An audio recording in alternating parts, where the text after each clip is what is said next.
Voy, $100. $100 dahshati. Kimniki deyishga shoshilmanglar. Mana hozir sizlarga yengillik zo'rdan ko'rsataman, qaranglar. Elektr energiya bo'yicha xizmat qilamiz, transformator o'rnatamiz, undan tashqari hujjatlarni rasmiylashtirib, qonuniy zo'r qilib korxonalarga o'rnatib beramiz. Vizitkani zo'r. Bilasizlar, biz yengillikka qilishda hech qachon to'xtamaymiz.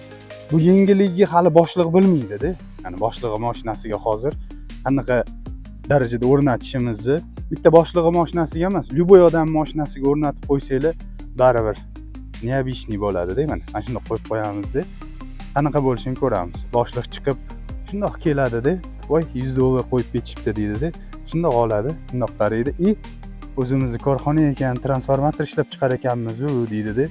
Keyin xursand bo'ladi. Ozgina bo'lsa ham kayfiyatini ko'taramiz. Nima deb o'ylaysizlar? Yengillik qilishda to'xtamaymiz, transformator o'rnatishda ham, undan tashqari hujjatlarni rasmiylashtirish bo'yicha ham ko'ryapsizlar mana. Transformator zo'r showroomimizda turibdi. Kelib ko'rsanglar bo'ladi. Xudo xolasa zo'r qilib ishlarni bitirib beramiz. Elektr energiya bo'yicha sifatli xizmatlar kerak bo'lsa, nomerimiz mana pastda. Telefon qilinglar, zo'r qilib ishlarni bitirib beramiz.